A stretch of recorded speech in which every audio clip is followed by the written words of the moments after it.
E aí, pessoal? Vamos mergulhar direto neste guia incrível de hoje. Quem mantém aves soltas no quintal sabe muito bem a dor no bolso, que é o aumento constante do preço da ração, né? Parece que não para de subir nunca. Mas olha só, tem uma solução genial. E é exatamente isso que a gente vai explorar nessa nossa análise, como transformar aquele pedaço de terra num ecossistema autossustentável e, de quebra, dar um baita alívio na dependência das lojas agropecuárias. Vamos lá! Para isso acontecer, a gente precisa de uma verdadeira virada de chave mental. A grande sacada aqui é parar com aquela rotina super cara de simplesmente comprar sacos prontos de ração e fazer o próprio terreno produzir a comida de forma natural. Ou seja, em vez de olhar para o espaço apenas como um cercado vazio, a ideia é enxergar a área literalmente como uma fábrica de comida de graça. É botar todos os elementos da natureza para trabalhar a favor da nutrição do bando. Aí vem aquela pergunta de $1 milhão, né? Mas afinal, dá para substituir totalmente a ração comprada? Olha, é fundamental esclarecer logo de cara. A grande meta não é cortar a ração comercial de uma vez ou simplesmente proibir o uso. Não é nada disso. O plano é criar um sistema complementar mas tão farto, que o consumo diário daquela ração cara caia absurdamente. A ração passa a ser só um complemento na história e não mais o prato principal. Então, para construir esse ecossistema, o nosso roteiro é super prático. Vamos passar pelo passo 1, o desafio da ração, depois o 2, a dieta balanceada ideal, o 3, que é a regra da rotação, o 4, o menu do quintal, e fechamos com o 5, proteção e proteína extra. Começando então pelo passo 1, o desafio da ração. Por que afinal existe uma dependência tão gigantesca da ração comercial hoje em dia? O principal motivo é bem simples: conveniência. Entender exatamente o que aquele pacotão pronto faz pelo metabolismo das aves é o primeiro e mais importante passo para a gente conseguir copiar esse sucesso nutricional, só que de um jeito totalmente natural e econômico. Isso nos leva ao passo 2, a dieta balanceada ideal. A biologia desses bichos é simplesmente fascinante. Galinhas são praticamente uns pequenos dinossauros onívoros. E para que elas prosperem de verdade, fiquem com as penas lindas e botem bastante ovo, elas precisam de uma dieta absurdamente variada. Jogar só um punhado de milho puro no chão, infelizmente, não fecha a conta biológica de jeito nenhum. Olha só que interessante a matemática nutricional do prato ideal. O prato perfeito exige 50% de energia, que geralmente vem dos grãos. Mas presta atenção no resto da conta. 20% tem que ser de proteína de alta qualidade, mais 20% devem ser puramente vitaminas e minerais, e 10% ali exclusivos para o cálcio. Imagina isso como um quebra-cabeça. Essa divisão mostra certinho a lacuna gigante que o nosso quintal vai precisar preencher. Quando a gente coloca as duas opções lado a lado, a estratégia fica claríssima. A ração de loja entrega essa proporção bonitinha, pré-balanceada, oferecendo uma praticidade enorme, mas cobra caro por isso.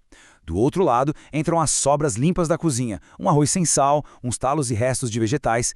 Essas opções atuam como verdadeiros suplementos gratuitos que imitam parte daquela nutrição empacotada. E claro, isso poupa dinheiro imediatamente.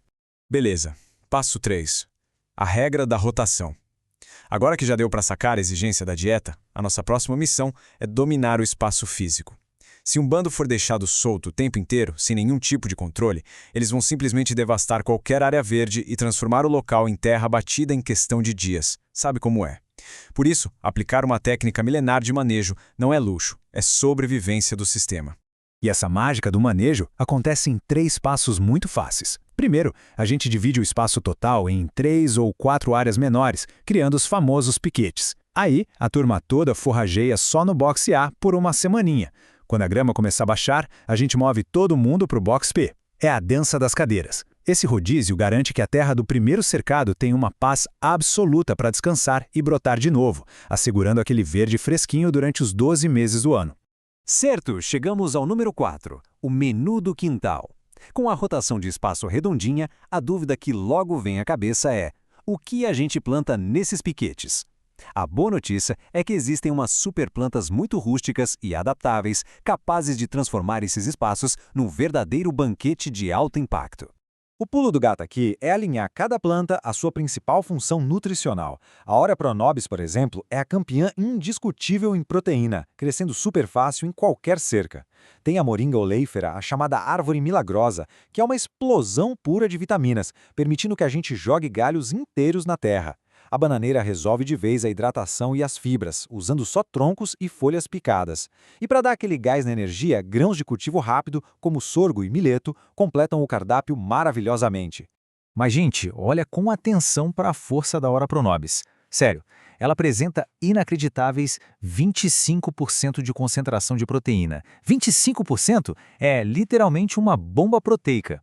E pensa bem, a proteína é justamente a parte mais cara de qualquer ração que se compra na loja. Então, ter essa trepadeira rústica no fundo de casa significa uma quantidade massiva de dinheiro economizado no fim de cada mês. É fantástico. E a gente ainda pode minimizar muito o esforço usando uns recursos secundários incríveis. Adicionar aquelas folhagens de batata doce ao cardápio, ou aquelas batatinhas miúdas que iam acabar descartadas, gera uma fonte de energia fantástica para o bando. O simples ato de picar aquele tronco bem úmido da bananeira já mata a sede de todo mundo, e os galhos que sobram da poda da moringa entregam um multivitamínico perfeito de graça direto da natureza. Bom, vamos para o passo 5, proteção e proteína extra. Com o menu dos sonhos já planejado, a gente precisa focar nos microdetalhes do cuidado com a terra. A natureza fornece os recursos, sim, mas é necessário dar uma forcinha protegendo o sistema no começo para que essa fonte de comida se autossustente a longo prazo e continue gerando alimento abundante.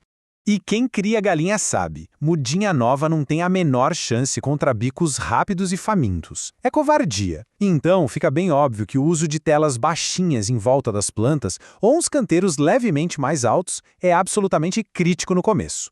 Só depois que a planta criar raízes fortes e um caule bem grosso é que a gente pode tirar essas barreiras. Aí sim a vegetação aguenta o ataque diário do bando numa boa, sem morrer. Agora preparem-se para essa estratégia simplesmente genial, a composteira de escajagem. A gente basicamente amontoa folhas secas, restos de poda e resíduos orgânicos num cantinho aberto do terreno. Esse material em decomposição natural cria o habitat dos sonhos para atrair besouros, insetos e muita minhoca. Na prática, a gente cria uma fazendinha de proteína viva, contínua e totalmente de graça, que funciona praticamente no piloto automático. E aí, bateu aquela vontade de repensar todo o ecossistema do quintal? É fascinante, mas claro, não acontece da noite para o dia. O grande segredo do sucesso aqui é começar pequeno. A gente pode só plantar 2 mudinhas de Ora Pro Nobis numa cerca velha que já está lá, ou colocar uma tela simples para testar a rotação de pasto numa área. Só isso. Vai por mim, logo nas primeiras semanas, a saúde do bando dá um salto tão visível e a economia tão óbvia que a mudança se torna indiscutível.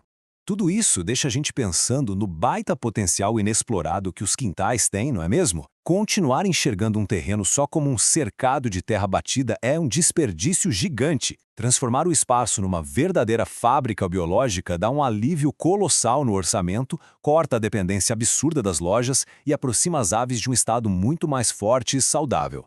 A grande reflexão que fica é, sabendo que a Terra está ali, literalmente implorando para produzir vida, ainda faz algum sentido continuar refém daquele saco caro de ração?